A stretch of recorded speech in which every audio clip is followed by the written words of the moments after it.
করি এই রমাদানে ইনশাআল্লাহ আমরা সময়কে সর্বোচ্চ মূল্যায়ন করব এক। 2 নাম্বার, মানসিক শারীরিক আত্মিক প্রস্তুতি নিব যে রমাদান আসতেছে, একটা গোল্ডেন অপরচুনিটি আমার সামনে আসতেছে। 3 নাম্বার, এই রমজানে আমার প্রধান পাঠ্য বই হবে আল কোরআন, কারণ শাহরুর রমাদান আল্লাযী উনজিলা ফীহিল কোরআন। এই রমাদান সেই মাস যে মাসে কি নাজিল হয়েছে? কোরআন নাজিল হয়েছে। তো আল্লাহ পাক আমাদের সবাইকে রমজান মাসে বেশি বেশি কোরআন তেলাওয়াত করার তৌফিক দান করেন, কোরআনের অর্থ পড়ার তৌফিক দান করেন, এর আদেশ মানার তৌফিক দান করেন, এর নিষেধ ছাড়ার তৌফিক দান করেন, কোরআনের দাওয়াত মানুষের কাছে পৌঁছানোর তৌফিক দান করেন এবং কোরআনের সমাজ বাস্তবায়নের তৌফিক দান করেন। 4 নাম্বার হচ্ছে রমাদান মাসে আমরা একেবারে ভরপেট খাবো না ভাই, ঠিক আছে ভাই? নিয়ত করলাম তো ইনশাল্লাহ। পুষ্টিকর খাবার, পরিমিত খাবার এবং ফ্রেশ খাবার। পুষ্টিকর খাবার, পরিমিত খাবার এবং ফ্রেশ খাবার। এর বাইরে গেলে আপনি ফিজিক্যালি দুর্বল হয়ে যাবেন, যে আমরা দুর্বল হয়ে গেছি এখন এই ভেজাল খাইতে খাইতে। প্রতিদিন আমরা বিষ খাচ্ছি, বিষ। কেমনে যে আমরা বাইচে আছি আল্লাহই ভালো জানে, সিরিয়াসলি বলতেছি। খাবারের যে অবস্থা, কেমনে যে আমরা বাইচে আছি আল্লাহই ভালো জানে। এই অধিদপ্তরগুলো যারা নিয়ন্ত্রণ করেন তারা যদি আইনের সুশাসন নিশ্চিত করতে পারতেন, মোবাইল কোর্ট বসায় বসায় ওমরের মতো শাস্তি দিতে পারতেন, কারো সাহস ছিল না খাবারে ভেজাল ঢুকায়। জাতিকে মেরে ফেলতেছে, তো জাতিকে মেরে ফেলতেছে, ছেলে বাচ্চাদেরকে মেরে ফেলতেছে, বাচ্চাদের ব্রেন ডেভেলপমেন্ট হতে দিচ্ছে না। আমি তো প্যারেন্টিং নিয়ে পড়াশোনা করেছি অনেক, বাচ্চাদের ব্রেন ডেভেলপমেন্ট হতে দিচ্ছে না।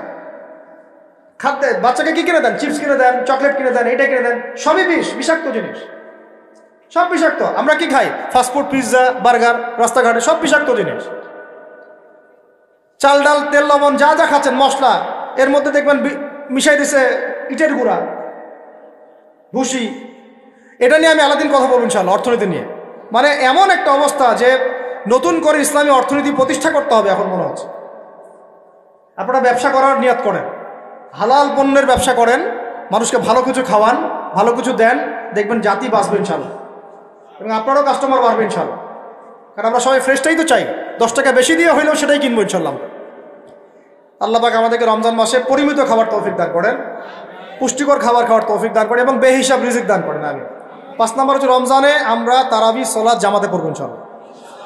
রাকাত সংখ্যা নিয়ে গন্ডগোল হবে তো জানি, আমাদের কথা আমরা বলে দিচ্ছি। তারাবির নামাজ 1 নম্বর জামাতে পড়বো, 2 নম্বর 20 রাকাত পড়বো।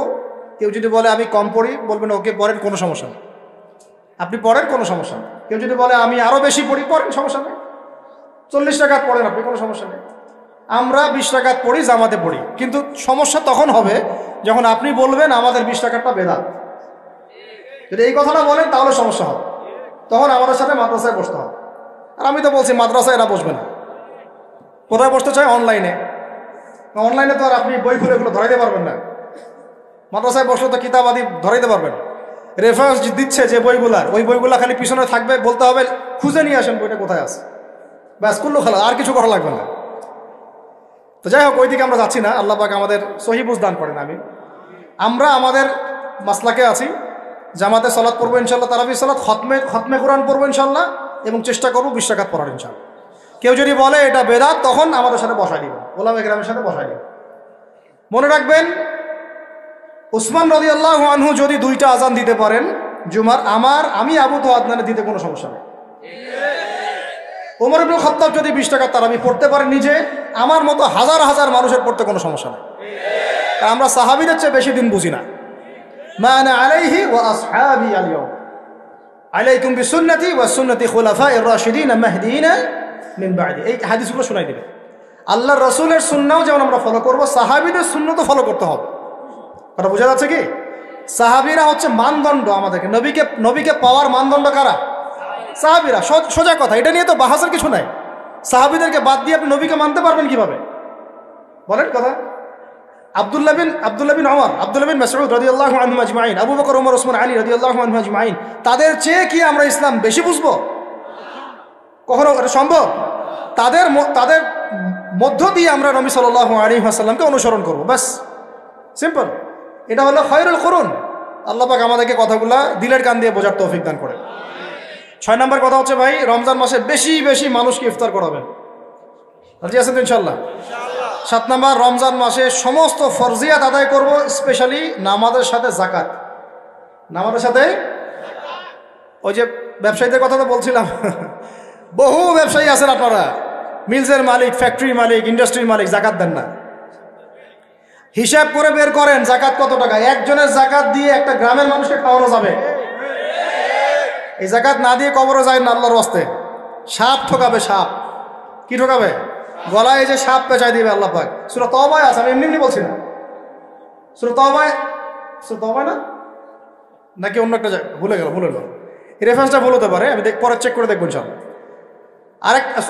সূরা তওবায় আছে এই সম্পদগুলোকে গলানো হবে। কি করা হবে? গলানো হবে। গলায় যে মুখে, পিঠে, গায়ে সব জায়গায় শেক দেওয়া হবে। আর সম্ভবত হাদিসে আছে যে হাদিসে আছে গলার মধ্যে সাপের আকার ধারণ করবে, কপালে ছোবল মারবে। নাউযুবিল্লাহ।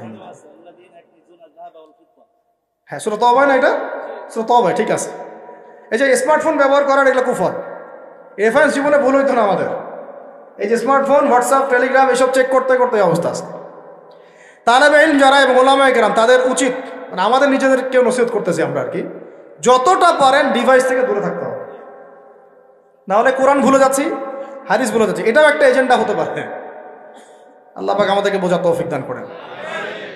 কটা বলছি? 7টা নাকি? আর 3টা বলি। 3টা কাজ করবেন রমজান মাসে। সেটা হচ্ছে রমাদান মাসে যদি সম্ভব হয়, আল্লাহ পাক যদি সুযোগ দেন, যদি সম্ভব হয় বাইতুল্লাহ জিয়ারত করে আসতে পারেন। আল্লাহ পাক তৌফিক দান করেন।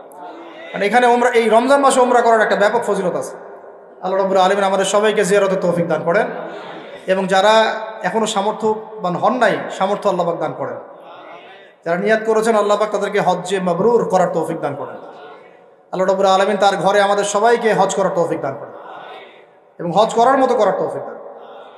9 নম্বর হচ্ছে রমজান মাসে আমরা ফরজের পাশাপাশি নফল, সুন্নত, মোস্তাহাব আমলে গুরুত্ব দিব ইনশাআল্লাহ। শুধু ফরজের উপর থাকবো এটা না, নফল, সুন্নত, মোস্তাহাব বেশি বেশি বাড়াই দিব ইনশাআল্লাহ। প্রত্যেকটা কাজ করার আগে দেখবো সুন্নাহ মাফিক হচ্ছে কিনা। এই কাজগুলোর শক্ত করে ধরার জন্য রমজান হচ্ছে শ্রেষ্ঠ মৌসুম। আল্লাহ পাক তৌফিক দান করেন, আমিন। আর শেষ কথা হচ্ছে রমাদান মাসে রোজা রেখে আমরা যেমন হালাল ছেড়ে দিয়েছি, সারা বছর আল্লাহ পাকের সমস্ত হারাম থেকেও দূরে থাকবো ইনশাআল্লাহ। এটাই রমজানের মূল শিক্ষা। মূল শিক্ষাটা কি জানেন? রমজান মাসে রোজা রেখে যে আমরা হালাল ছেড়ে দিয়েছি, এটা যেন সারা বছর অব্যাহত থাকে, সারা বছর যেন আমরা হারামে লিপ্ত না। রোজা রেখে হালাল ছেড়ে দিয়েছি না, খাওয়া পান করা, স্ত্রী সহবাস ছেড়ে দিয়েছি না, রোজা রেখে হালালও ছেড়ে দিলাম। সেই রোজাদার কি হারামে যেতে পারে? বলেন, সেই রোজা থেকে রোজা রেখে তাহলে মেয়ের সাথে কথা বলতে পারে, সুদ খাইতে পারে, ঘুষ খাইতে পারে, জেনা করতে পারে?